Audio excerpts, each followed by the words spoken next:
Joe Smith Jr. says that Canelo payday, you want payday. I know that Alvarez should not fight Dimitri Bivol again. I'll talk about that in this video. What up, Fight World? It's your boy Ego, and I'm back with some more boxing. Boxing Ego quick hits where I give you less intro, less filler. Let's get it. Joe Smith Jr., big fight week, Artur Beterbiev, somebody get knocked out. Top rank ESPN. Use the link in the description if you need a way to watch it. ESPN Plus, use my link. It's an affiliate link. It does help the channel. You dig. Now, Joe Smith Jr. was interviewed and he says, quote, I thought Bivol, his performance against Canelo was great, and I'd be excited to share the ring with him one more time because this is a mutual opponent. They both fought Bivol, both Joe Smith Jr. and Canelo Alvarez. In fact, in that particular fight, I think it was the 10th or the final round, one of the two, late in the fight, Joe Smith Jr. having cracks, being a union worker, he hurt Bivol, and Bivol, like, he looked out of it, you know what I'm saying? So it could have been bad after that point. So it just goes to show you that Joe Smith Jr. really is union strong. Now, Joe Smith Jr. continues and says, quote, I don't think Canelo Alvarez should fight Bivol again at 175. I believe Bivol was a little too much for him. And he says, yeah, if I get past Beterbiev on Saturday, I hold 3 belts. I would love to redeem myself against Bivol for the final one, you know, for undisputed. I think a lot of fighters dream of this, and I'm looking forward to his unification with Beterbiev. I am tough and a determined guy. I've overcome many obstacles to get here, and I'm here, and I'm hoping I could pull it off and become a unified champion. I believe this is going to be a tough fight, and don't think either one of us will have to go look for it because we're going to both be in there forcing the pressure, making a great fight one way or another. It's going to be a great fight.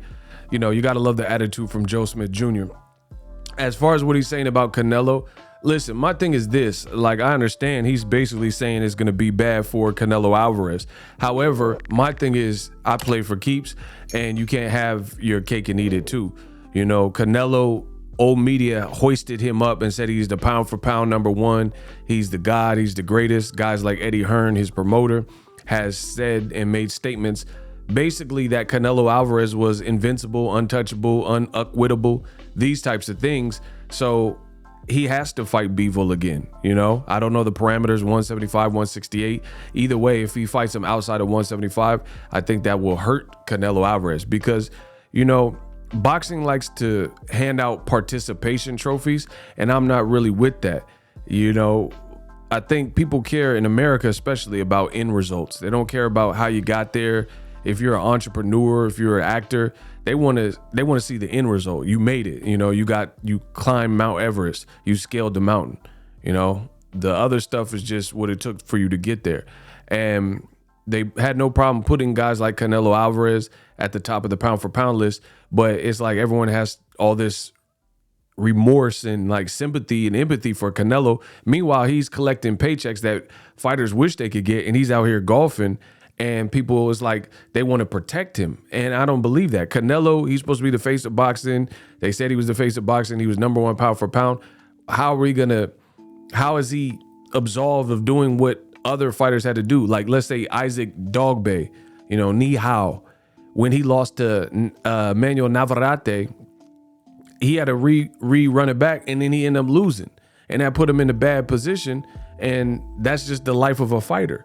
You know, you get in these do or die scenarios, and I have even less remorse for Canelo Alvarez because this is what he picked. He picked Bivol. He chose Bivol.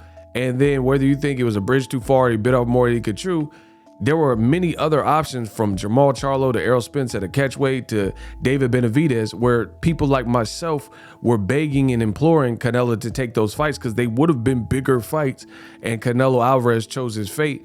And then now Eddie Hearn and, you know, different people, it seems like they want to protect Canelo from facing the music that Bivol has his number.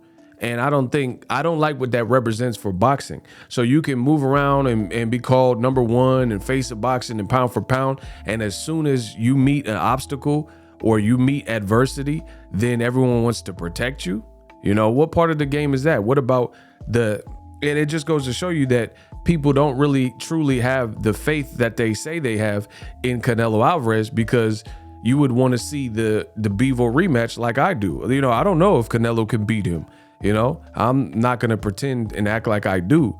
It looked like Bivol had his number, but the fighters are defiant by nature. And even though Dimitri Bivol, outside of him getting rocked by Joe Smith Jr., he handily beat Joe Smith Jr., Joe Smith Jr. is saying he wants to fight Bivol again if he gets past Better Biev. So that could be another tough fight. A guy already beat you. So I think that at its heart is what boxing is about. You know, boxing is about redemption, avenging. You know, guys like Sergio Martinez got stopped early in his career to Antonio Margarito, and he bounced his career back, you know? So I don't really like the attitude that I'm hearing from people in boxing, and also like Eddie Hearn. They're allowing Canelo to duck Bivol, a guy he hand selected. That's why I keep saying a cherry pick gone wrong, because you didn't expect Bivol to have so much in the tank, because he hadn't really looked that great in his fights leading up to this Canelo fight. But he put it all together and used his total skill set, had good direction from Yoel Diaz. And now people are like, ooh, you know, that stove is hot. Canelo can never touch that stove again. But then that doesn't lend credence to Canelo being, like, Eddie Hearn really said that he could fight at heavyweight and cruiserweight, and he was arguably the greatest fighter of all time and the greatest Mexican fighter of all time. You got to fight Bivol again. Point blank, period. Subscribe to the channel. I'm out.